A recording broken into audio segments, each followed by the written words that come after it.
we sold 50,000 tickets from Sunday afternoon till Monday, 5 or 6 o'clock. We distributed them. We got them in here. The game was late because it was on TV, and we won in 12 innings on a slide at home plate, and that got us to the playoffs. And then 2 weeks later, we were in the World Series. Wow. I mean, that was pretty. That's amazing. Yeah.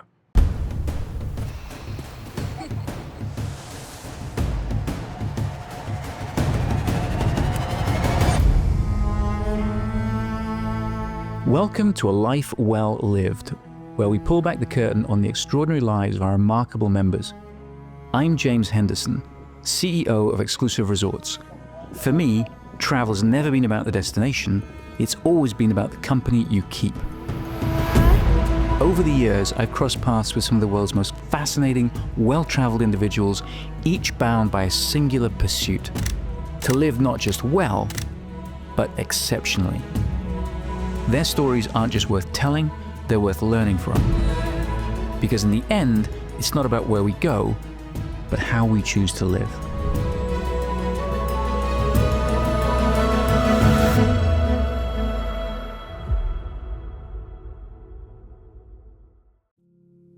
In this episode, I have the pleasure of speaking with Dick Monfort, businessman, philanthropist, and longtime owner, chairman, and CEO of the Colorado Rockies. Born and raised in Colorado, Dick has spent decades shaping both the team and the city. From unforgettable moments at Coors Field to the creation of McGregor Square, now one of Denver's most vibrant destinations. Today, we'll explore his journey in business and baseball, the lessons he's learned along the way, and his vision for the future of the Rockies and Major League Baseball. So I'm very excited to be here at Coors Field, which is the home of the Colorado Rockies, and with Dick Monfort, who's the CEO and owner of the Colorado Rockies. Dick, we're very excited to have you. Welcome. Well, thank you for being here. And thank you for hosting us. Yes. So I want to start off, when you walk in the ballpark every morning, what's the first thing you notice or the thing that makes you smile? Well, we have a culture of being very clean. There's not wrappers on the ground, or it's cleaned every night. Even the stadium out there is cleaned every night. So just the fact that you're walking into something, we don't call it a shrine, but it is our shrine, and so we want it to always look good. So the freshness, the cleanliness, all that stuff. Do you remember your first game? Oh yeah. Tell me about it. First game as an owner, or my first game as an owner? My ownership sort of happened over a month period of time, maybe 2 months. So I was at lots of games, but I don't know that I felt a lot different. I always tell people I'm a fan first and owner second. So I don't know that it was any different. I'm sure as time went on, anxiety picked up. The wins and losses became personal, but the first one, I think it was just a good, fun experience, as most of them are. And do you remember your first game before being an owner? Oh yeah, the first game was at Mile High Stadium, which is where the Broncos used to play before where they play now. And it was opening day, and there were 80,000 people there, and it was probably about 30 degrees. But it was opening day, first game ever in Colorado, and it was spectacular. And the guy that led off, Eric Young Jr., hit a home run. So it's a very vivid memory. Yeah, and we won the game. Yeah, so that's very cool. So what inspired your passion for baseball? Where did it start? When I was young, I loved all sports and played all sports. I wasn't good at any of them, but I played them all. So just the fact that it was a sport, I love watching sports. Football was probably my favorite, but I love baseball. And so I didn't, people ask, when did you decide you were going to own a team? I said, well, about an hour before I signed the papers. This wasn't my life's dream. It just turned into an opportunity, and so I was there for it. So before baseball, Hmm. your family or you were in the cattle business, is that right? Yes, So that's tell me correct. about that. Yeah. So we were in the cattle business. We fed cattle and I hate to say slaughtered them, but that's what we did, Yeah. and then processed them and, produced a lot of meat. So it was a tough business. I mean, probably the toughest business you could ever imagine. Margins were very thin. Yeah. A lot of workers to produce a pound of meat, and so yeah. Was there anything that in that business prepared you for ownership of a baseball No, team? not Completely really. different. No, I mean, businesses are all the same. You run them to make a profit. Um, Baseball's not quite into that fact yet, but so there's a lot of things you have personnel issues. You hire, you fire, you know you y- you know you have all those issues. You've got to do accounting, you got to pay taxes, you got to do all those things. So the basics are the same, but there wasn't much that correlated. You didn't relate. No. So what was the defining moment when I mean, this point where you obviously you were successful in the agricultural business, in this point where No, you I never decided. said I was successful. Oh, yeah. I did a You lot of did it, a but lot of it. yeah, Okay, fair enough.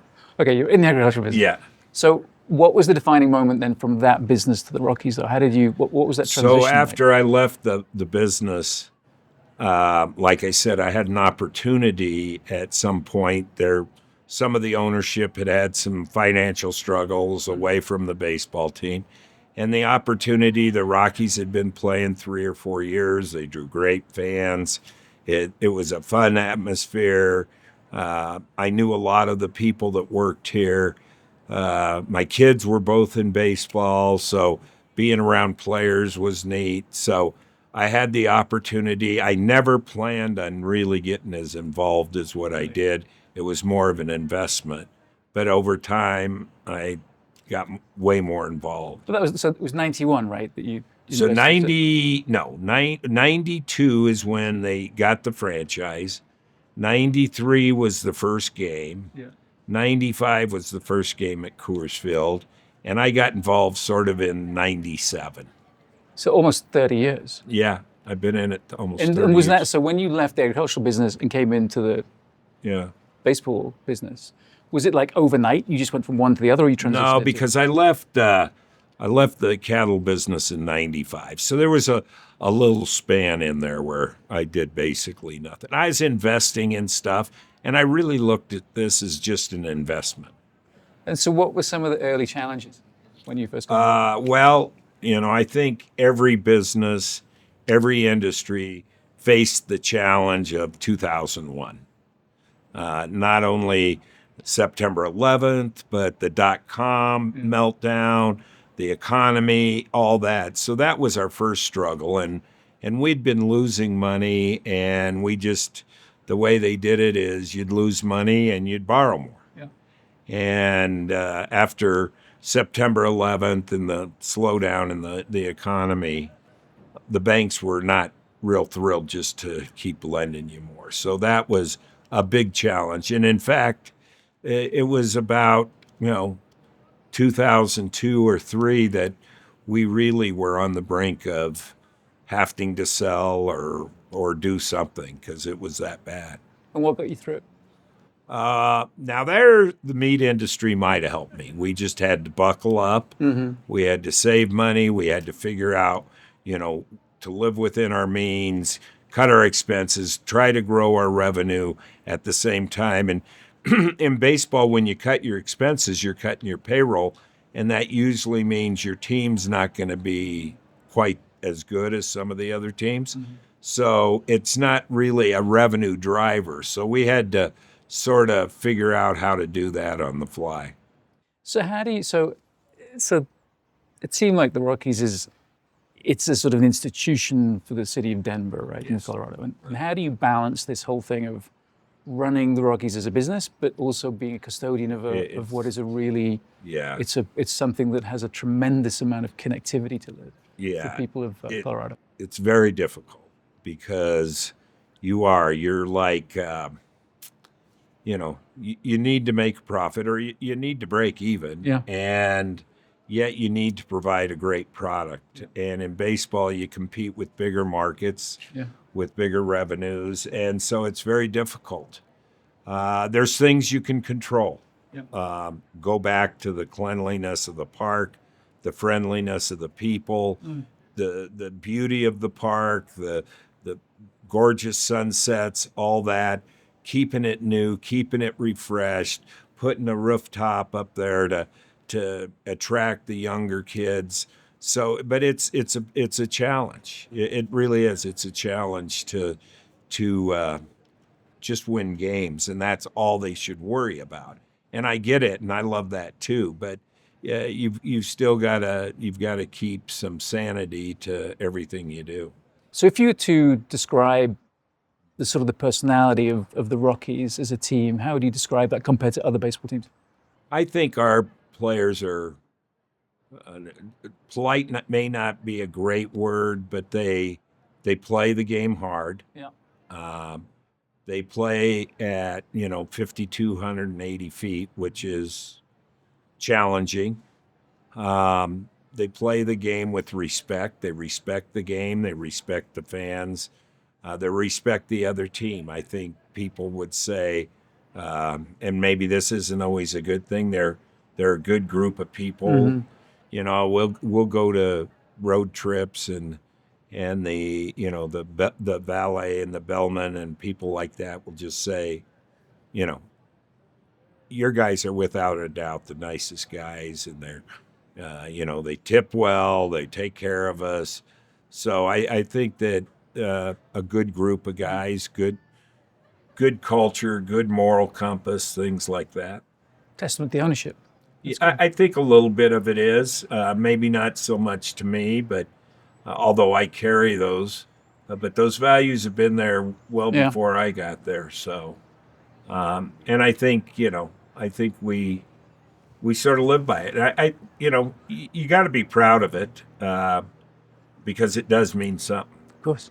So we talked about the altitude. So we're here sitting at Coors Field and we're at 5,200 feet. So what are the implications of altitude on the team and how you prepare for that? And particularly when the players go to other games Yeah. or at lower altitude?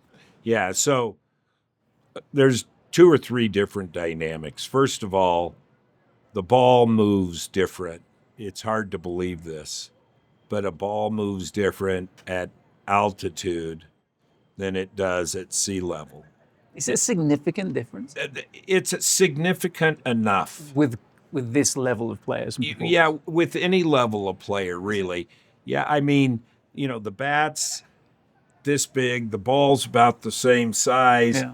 A fraction of an inch hits you, hitting different wear in the ball. The ball moves different out of the pitcher's hands. So it's different. And the reason it's different is because the balls have seams on it. They spin them.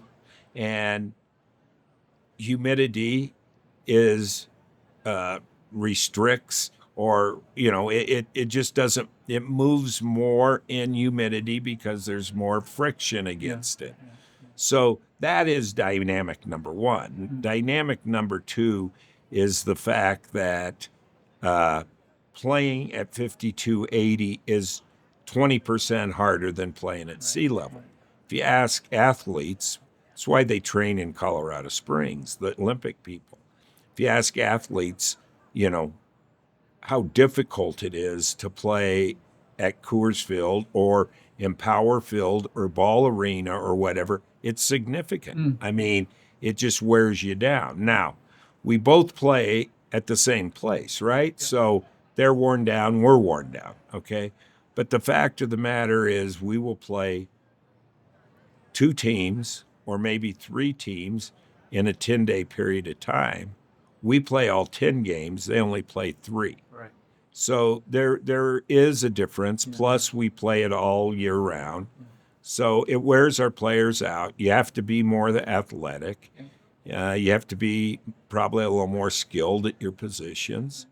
And then the third dynamic is the fact that you move from one to the other. Right. Okay?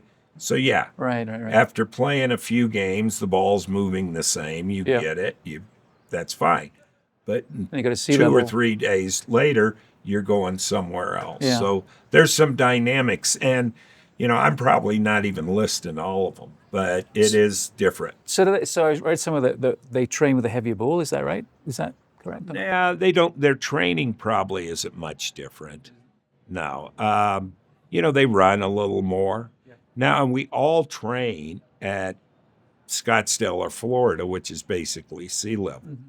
So the training, we don't get the training here. People say, well, your guys should acclimate to Denver. Well, they're here 81 nights a year. Yeah. So it's not as if any of that really works. Interesting. And then we also have like the weather here for home games. We have significant extremes. How does that work? I mean, the hot adds lift to the ball, we think. Yep. And so on hot days, the ball carries farther. And but the significance in the weather isn't that much. I mean, when it's 80 degrees here, it's 80 degrees in Philadelphia, but it's humid as hell. So it I mean, compensates. I don't think the weather is a big difference for us. So beyond statistics, when you look at players, what qualities are you looking for when you're evaluating players for the Rockies? Fortunately, they don't depend on me to do that. But I think I just look at athletic ability. The training these guys go through. It's a lot of hand-eye, right? And hand-eye is you just have to see it. And but I mean, literally, when the ball is released from the pitcher's hand, you have a half a second to swing. So you have to decipher a ball that's 70 some feet away, and coming in with spin or flat or whatever it is, you've got to decide now. I'm going to swing. So it's such a difficult thing to even explain, and how these guys do it is amazing. A lifetime hitter that hits 3 out of 10 may go to the Hall of Fame. Really? Yeah. And so when you look at identifying talent, what sort of age do you sort of see where someone has talent? I mean, they start scouting kids when they're 16, 17. It takes that level of sort of maturity and athleticism to get a sense of it. The farther along they go, the better chance you have of hitting a really good player. And how do you balance developing homegrown talent with going out and acquiring talent? Everybody does it a little differently. We like to develop our own talent in-house, and maybe that's why our guys are so respectful of the game. But you don't hit, you need a second baseman, you need a pitcher, you need this or that. You've got to go out and either sign him as a free agent or trade for him. But our ruthers is to develop homegrown guys. And these are, when we talked about this a while back when we were chatting, and you was explaining to me, there's all these scouts out looking at talent all the time. All the time. And is this a sort of it must be a skill to do that. How much of that do they rely on today, analytics and technology to do that? They do both. The scouts really are just looking at the player. They're trying to evaluate the player, years and years of seeing different players. And then you got a whole different group that's analyzing all the numbers, whiff rates, batting average, walks, whatever. Those guys are putting those numbers together, and you try to match or hybrid the two to find the right guy. And have you learned from some past draft picks that you've done or player acquisitions? What are the learnings that you've had from that guide decisions on identifying talent today? I mean, you learn all the time. Yeah, you make a lot of mistakes. And my son's one of our scouts, and because he could look at 100 players, he did amateur players. Yeah. You could look at 100 players and not draft one of them. Really? And so I said, well, you can learn as much from the guys you saw that we didn't draft as you do Yeah. the guys we do. And so, yeah, it's, they draft 2,600 players a year. Oh. And like most of these amateur scouts will look at 50 to 100 players, and you only get 20 of them, and you got 20 scouts. Do the math. It's a hit or miss deal. And how many people? So when you rotate players in and out each year, how many players will you rotate in each year? Well, it matters on injuries and performance and stuff. You have a 40-man roster. Yep. So theoretically, you could only do 40 players in and out.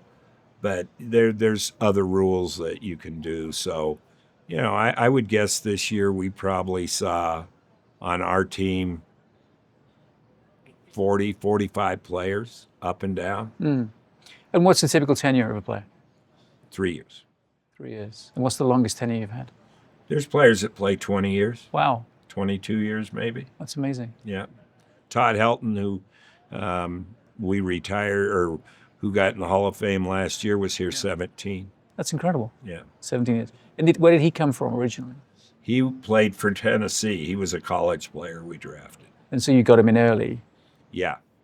We got him. We drafted him, I want to say, maybe in 95, and he was here in 97, something like that. Wow. It's just amazing. So I'm always fascinated by sort of team culture and player dynamics and things like that. So how do you foster sort of a sense of community within the players, and how do you create that level of connectivity and that sort of team dynamic? That's sort of up to them and the managers and the coaches. But our guys spend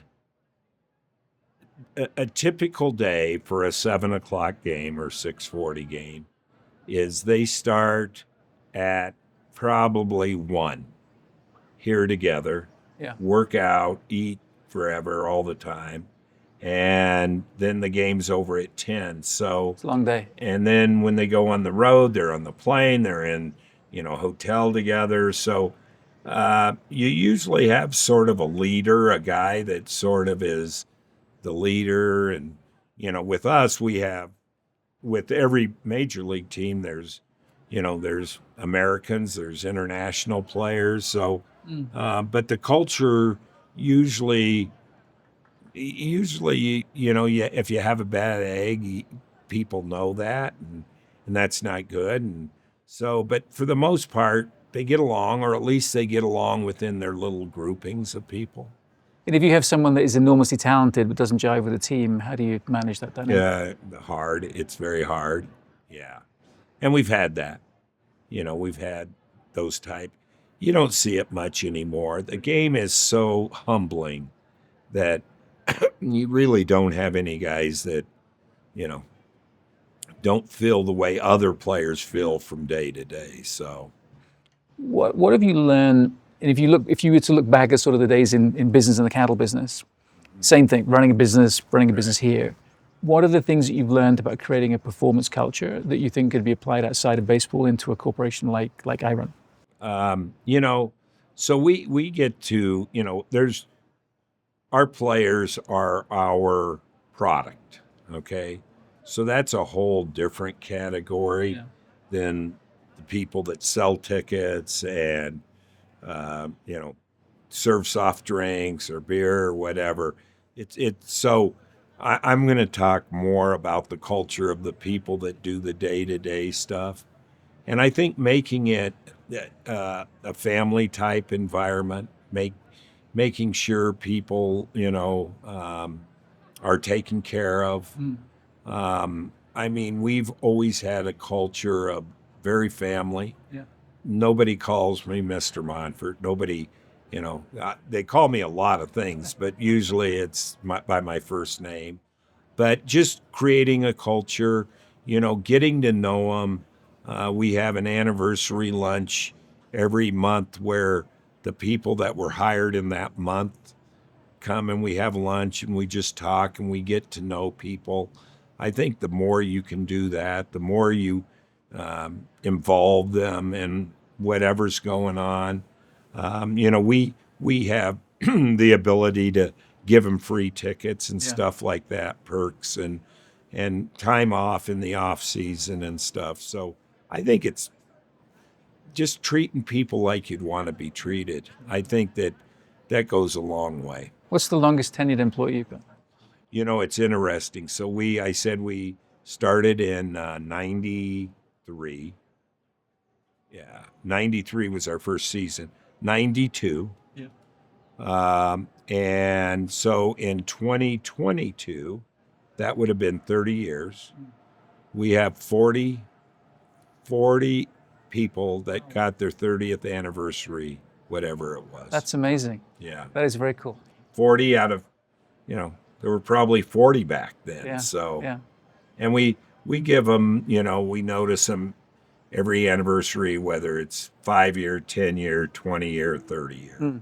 So that's very cool. Sometimes I see them in the morning in Starbucks or wherever, and they've got their pins on, and you can tell they've been there a long time. And what I notice is, like in the few times when we've been at games together, there is a tremendous amount of respect, and people are incredibly polite. Yeah. And there's a lot of pride. Yeah, it's really great to see. Yeah, our staff at games is second to none. I mean, seriously, and any team would tell you that. Yeah. They care. I'll get emails about how crappy the team is or how crappy I am, but they'll always say, but our usher in section 245 is the greatest human being in the world. So it's a great culture. And like I say, I'm not taking credit for it because it's just been here and it just lives here. And so that's a good thing. Mm-hmm. Looking outside in other teams in the league, are there any other teams that you or players or that you particularly admire? There's two things. There's the baseball side, okay, and that you can go right now and look at the records, and you could say, well, Milwaukee had the best record. You got to emulate them. And they actually are a pretty good team to emulate because they have a lot of the same philosophies we do. But there's teams that do a good job. Every year we'll go to other games, other places, and we'll come up with ideas that we steal or use or make our own or whatever. So, we drew. Baseball's going to draw 70 million people to their parks. So it's a very fan and sensitive deal. And we have 81 games. We have 15,000 people that buy tickets for 81 games. And given your tenure as owner of the Rockies, how many other team owners have the same tenure as you? Where does that sort of sit in the league? Oh, there's not many. I mean, when I first got in it, I felt like the youngest guy for 20 years, and then all of a sudden I was one of the oldest. That's the way it works. I know it. It's crazy. There are, I would say, maybe 10 ownerships that are older than ours. Maybe. Really? Yeah. So it's quite a small group then in terms of tenured owners. Yeah. And there's a lot of new money has come into the sport through people that have made money outside. Right. How does that impact the game and the dynamic? Well, the biggest way is they tend to spend a lot more on payroll. Baseball doesn't have a cap or a floor, so you can spend whatever you want, and which is challenging for a small market like ours. But they tend to, because they were successful somewhere else, figure they have all the answers and they have to figure it out on their own that maybe they don't. But I mean, I like all the owners. I get along with them all.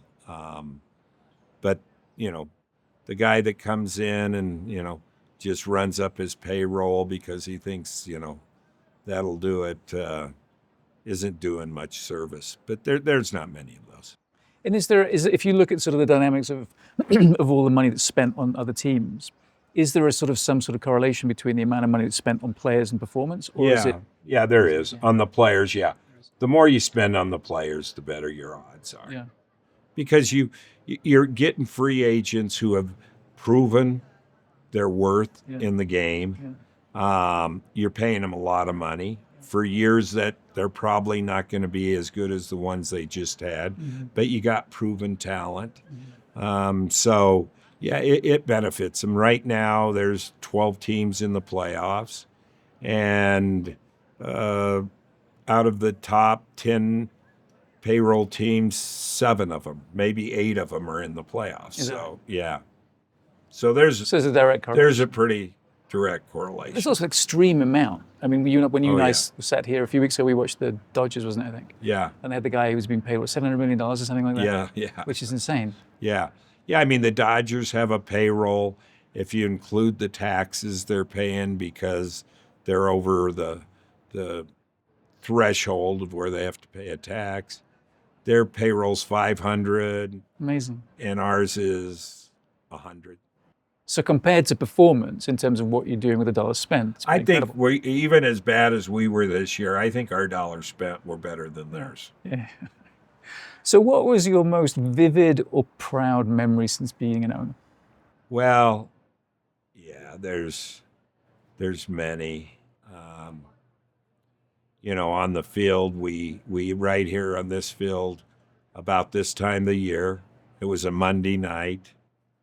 We had a play-in game with San Diego. We had to sell tickets. Was this? That was 07. Okay. And back then it wasn't computerized, so you had ticket stubs. We sold 50,000 tickets from Sunday afternoon till Monday, 5 or 6 o'clock. We distributed them. We got them in here. The game was late because it was on TV. And we won in 12 innings on a slide at home plate. And that got us to the playoffs. And then 2 weeks later, we were in the World Series. Wow. I mean, that was pretty. That's amazing. Proud. Yeah. That is amazing. Yeah, but there's a lot of things these people do around here that make me proud every day. Is there a game or a player behind the scenes story that really stands out to you in that regard? One of the things the players do on one of the road trips, they make the rookies all dress up, and they do? Yeah, and they have to show up at the airplane, the charter plane, in these goofy outfits. They have to fly in the goofy outfits, and then instead of taking the bus to the hotel, they have to get cabs and Ubers and whatever in these goofy outfits. There's quirky things like that. Hard for me to give you one. Lots of memories, though. Yeah. So, Coors Field obviously is iconic here. What does the stadium here mean to the Rockies community, do you think? So, I really wasn't here in the early 90s. I lived, in the beef business. I lived in Greeley, which is about 60 miles away. But this was a blighted area. This was an awful area. Warehouses that nothing in them, restaurants closed up, just a bad part of town. And now it today, and it's the vibrant part of downtown Denver, and they all the businesses and all the things that it's attracted. And Coors Field is the 3rd oldest National League park.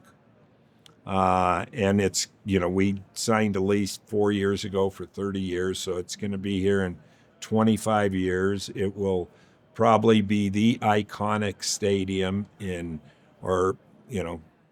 baseball field in all of baseball. I mean, it will probably be the Wrigley Field of baseball, or the Fenway Park.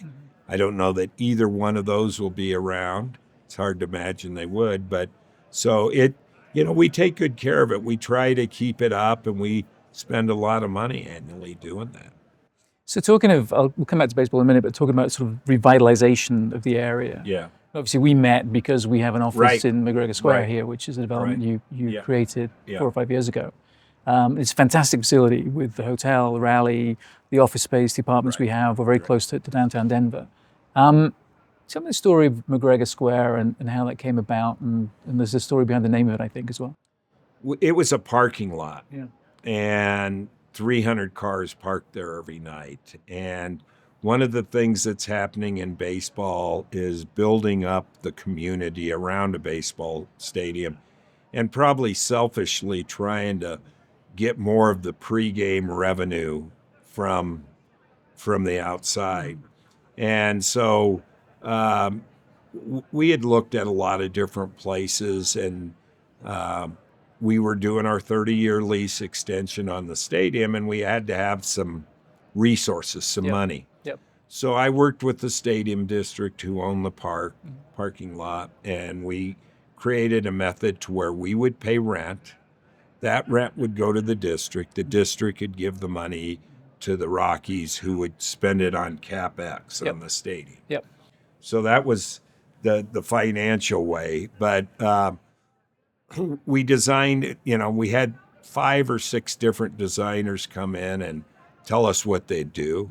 We sort of picked the one we wanted best, tried to find a developer, couldn't do it, couldn't find one that would work with us the way we needed to. So I became the developer. And we designed it to have, the office building, the hotel, and the condominiums with the retail on the bottom. That was the way we designed it. Well, prior to us doing that, about 15 years ago, the ex-president, Kelly McGregor, had talked to me about a plan to do something with the parking lot. But at the time, there was no reason to do it. And the district wasn't willing really to do anything different. So Kelly passed away about 5 years after that. Yeah. But my secretary had kept his files, every file. And so when we designed it, she brought me out a piece of paper that showed this square block with an office building, a condominium, and a hotel. Yeah. And I don't remember ever seeing it. Maybe it was subconscious I did. Yeah. And so it was sort of interesting. And the only thing we really did that was different is we put the plaza and the big screen in the middle. And back then they probably didn't have those things. So anyway, I'm trying to think of a name for the hotel. Yeah. And so I told him I wanted to name it after Kelly. And he said that, the sage who runs the hotel said, I don't like that name. How about Raleigh? And I said, well, what about McGregor? And they said, well, why don't you name the whole thing McGregor? And I said, why don't we name the same thing? That's great. So I talked to his widow and had lunch with her, and that was sort of special. That's a really cool story. Yeah. That is really good. Yeah. And so how do you see, so obviously the McGregor Square is all about sort of developing the fan experience outside of the stadium. Right. How have you evolved that? I think that it's not, we have 81 events. We need to have more than that. Yeah. So, it's really become a central location for all sporting events, thus the big screen that people watch. Right now, I'm sure when we go grab dinner, we're going to see quite a few people sitting there watching the Broncos. I think we're actually on the screen now. Yeah. Yeah. Maybe we're on the screen. Yeah. Maybe they're watching this. But no, I think it's just if you watch the Super Bowl or the World Series or the NBA championship, they'll go to the team that's not playing. Yeah. They'll go to the other city. And I envision that, when we're in the World Series, they'll pop back to McGregor Square and show the thousands of people there cheering us on, watching the big screen. There you go. Yeah. That's great. Good vision. So do you think that sports franchises will do more sort of real estate development around stadiums like that? You will not find a new stadium built without something like that. That doesn't have a piece of land around it to develop. And it's really sort of expanding that fan experience. Yeah, it in is. Those locations. Yeah. Fran? 2 million people, Yeah. 2.5 million people come to these games. And about 50% of them enter where McGregor Square is. So they're all going past. So you got 1.5 million Yeah. people every year walking through there before, after the game, whatever. And so it's just a natural draw. And it expands that experience. Yeah, and it's an entrance. And the experience, yeah, we expand the experience pregame to go over there and have a beer or something. So yeah. And it's a way to help offset the cost of construction of these stadiums. Yeah. So talking about community, I want to switch to philanthropy and community engagement. The Monfort Family Foundation has a long history of supporting communities in northern Colorado. So what inspired your family to focus on giving back in the region? You know, I had a grandfather that always believed you had to give back. He was successful. He worked hard. He was successful. And so he also was very into education. He and his wife were both professors or school teachers, I guess. And so he felt it was important that, you know, kids had a good opportunity to go to school. And so he always wanted to support universities and students and give back to the community. And so it just sort of has passed through the layers. So the key focus on education. You have scholarships at University of Northern Colorado and Colorado State University. And so why is supporting higher education so critical for you? Is that such a big number? My opinion is that, you know, when I grew up, there was no doubt I was going to college. Yeah. Okay. Not that I wanted to, it was just sort of, okay, you get through high school. First of all, you're going to graduate from high school. Your grades better be good enough to get you into college, and you are going to college. And there's too many kids in America that grow up the other way. That, you know, you may get through high school, but college is a pipe dream. And I just believe, and I'm sure my dad and grandfather believe the same thing, that every kid ought to have an opportunity to go to school and better their family. So scholarships are really what we focus so much on those. And you're on the board of some of those. I'm on the board of Northern Colorado in Greeley. Yep. And and then I'm on some other boards, but that's the only college or university I'm on. So you also support projects like the Children's Hospital. Yep. I had a cousin who had leukemia when he was 19. I was 16. And back then, that was death. There was no way around it. You had leukemia. Sorry about it. Bad break. And so when Children's Hospital built their new hospital, and they had a cancer floor, a cancer floor, I guess. We gave them money, and it was named after my cousin, who died when he was 19. So good cause, though. Yeah, good cause. Is there any connection with the charitable initiatives that you have in the Rockies, or are they two very separate things? They're separate. I mean, the Monfort Foundation really is, I think you mentioned, mostly northern Colorado. Yeah. Thus CSU and UNC. The Rockies is more,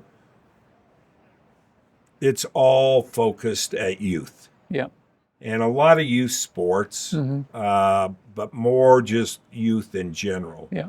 Boys and girls clubs, things like that. We actually sponsor a Boys and Girls Club. But, it's grants for literacy for kids, for everything. And we do fundraisers here at the stadium. We generate about $2 million a year that we give back. 90% of it would be to youth programs. Yeah. Are there any initiatives coming up that you're excited about? Oh, yeah. I always tell people that I've never heard of a cause that I didn't like. I've been involved in, kids that live in foster homes. I think I was told there's 32,000 or something like that kids in Wow. Colorado that are at foster Colorado, homes. wow. Yeah, which is crazy. It is crazy. And the system for foster kids isn't very good. Yeah. You've probably seen some of the horror stories about kids that were mistreated by their parents and ended up in a foster home, and then the parents decided they made a bad and wanted them back and got them back, and the system is really broken. And so I've worked with a lady that deals with that. But, most of them, unfortunately, there's a lot of needs, homeless. There was an outfit that was doing homeless for homeless, but they were homeless under 20. Yeah. And I thought that was a great idea if we could get them to where they could have a good life, before they're 20 years old, then, maybe you stop some of that. Like I said, I can't, every cause seems good. Is there anyone that stands out particularly? I've always loved Habitat because of the system. And it's efficient. And you build a house and that person has to pay a mortgage. It's probably a lower mortgage than what they should have had to pay. But that mortgage payment goes to build another house. And I've just always thought that if you really want to build some equity in life, you own your home, right? And you pay it off, and you have some place to have family events. So Habitat is probably one that ranks up there with me. Sounds like you've made a lot of impact in a lot of people's lives, which is impressive. I don't know about that. I think you probably have. Let me go back to baseball a little bit. I have a few more questions, and then we'll finish up with some other fun questions. So obviously, being involved with a team like the Rockies for so long, there's ups and downs. How do you deal with the ups and downs of a business like this? Not very well at all. Really? The ups, it's funny because the ups seem to go like that. Yeah. The downs seem to last just forever. So, you just, it's only a game, right? It's, you just I think I try to just be level flow. But, it's interesting. You walk in here, one of your questions was, what's the first thing you notice when you walk in here? Well, I know, even if I don't know the score, I know whether we won or lost because it's sort of worn by the people, maybe just because they're looking at me. Yeah. But it's very difficult. A business, I'm used to a business, even football, you're only judged once a week. Yeah. Baseball, it's every night. Every night, yeah. And you put 4 or 5 bad nights in a row and, it wears down. So it's very hard. Baseball's a tough sport to really do. And, the fact of it is the best record this year, 95-67. So they lost 67 games. The best team, the team with the very best record, lost 67 games. I mean, that's 67 bad nights. Yeah. And so you just got to be prepared to have 80, 90 bad nights. And unfortunately, we had more than that this year. But, it's hard. It's a hard sport. As you look back, what are the sort of the principles, like what leadership principles have you learned running this team and this organization that are things that you think are sort of like guiding principles where, success is very much based on this athletic performance and organizational culture? What are the sort of learnings from that? I mean, I think you got to turn the noise off. Try to turn the noise off. You try to focus because, baseball, all sports has a million experts, and they all know what would help, and you just got to turn the noise off and make sure you're controlling all the things you can control. You can't control the weather, okay? a bad game or a hot pitcher or something like that, you can't control that. But you can control how you deal with the customers, the friendliness, the cleanliness. You just try to control the things you can control. Good advice. Have you seen a shift in demographics in the sport significantly in terms of the types of people that are following baseball? No, not really. One of the goals in baseball is to get younger. Get younger as a team, Get younger as a fan base. as a fan base. Yeah. And how do you do that? Kids now, we got a section up there where people stand for the whole 9 innings. Yeah. And I would not stand for 2 hours and 20 minutes, 81 times a year or whatever. Yeah. There are people that wouldn't sit for 2.5 hours. So, yeah, we've got to make it more friendly to the younger generation. What do you see as the future of Major League Baseball? How is it evolving on the field and off the field? What are the trends? I mean, I talked about the economic disparity. That's something that's got to get fixed. When the same 8 highest revenue teams are in the playoffs every year, that's got to get fixed. Yeah. In football, basketball, hockey, every spring, everybody, the beginning of their season, there's hope. We gotta get back, and I think part of that is things we're working on now to maybe get this disparity to where everybody, it's a level playing field. And is that collectively supported across the? With all the ownership, yeah. So baseball is a game of rituals. Yeah. Do you have any game day rituals? I saw that question. I got so many. They're scary. Oh, yeah. I mean, if I had this shirt and we won tonight, you'd see me in this shirt tomorrow. I got special socks that I wear. I got a cross that somebody gave me. We won a couple games in a row after this kid gave me a baseball card of his. I had that for months. So everything is a ritual. What you do. I get a haircut before every homestand, not because I need one, which I probably do, just because I want a clean cut. So it's awful. It's awful. Is that common in the sport? It's very common. The players are worse than me. Are they? Yeah. Some of the stuff they pull, you wouldn't. Yeah. Like what? Clothing, undergarments that they may wear 5 days in a row because they got to hit every day. Yeah. How they hold how their socks are up or down, what shoes they wear, how long they play with a mitt, a bat, just everything. Fascinating. It is the most superstitious game there is. Oh, without a doubt. Amazing. Yeah. Amazing.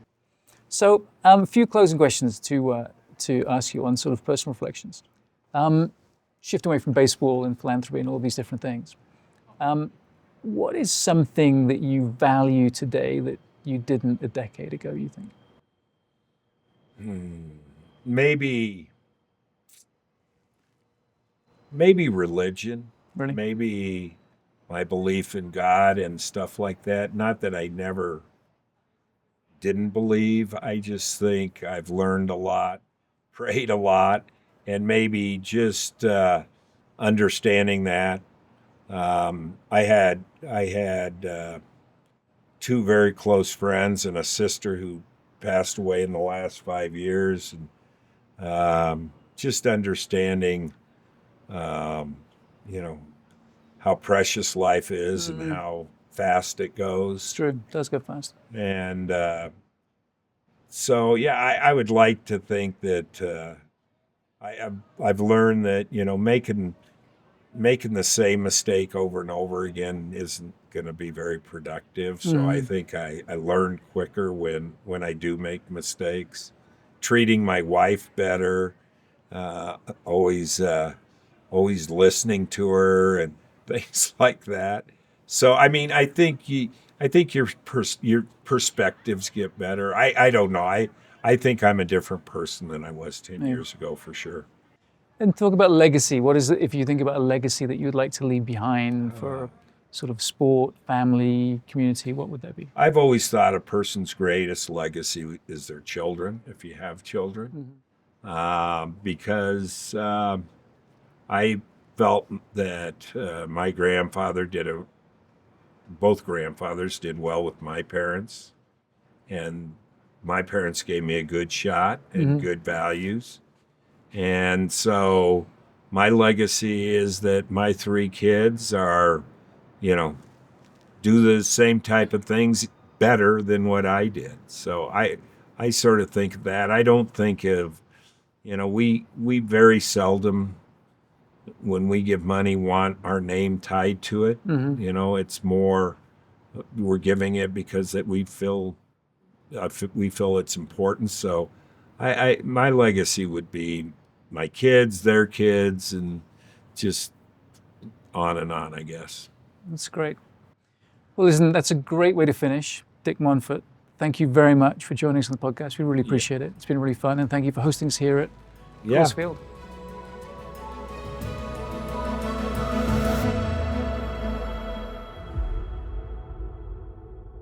Stories like this are a window into what makes the Exclusive Resorts community unlike any other, filled with members who live with intention and travel without compromise. With more than 400 private residences and curated experiences around the world, the club continues to redefine the art of living well. Learn more at exclusiveresorts.com.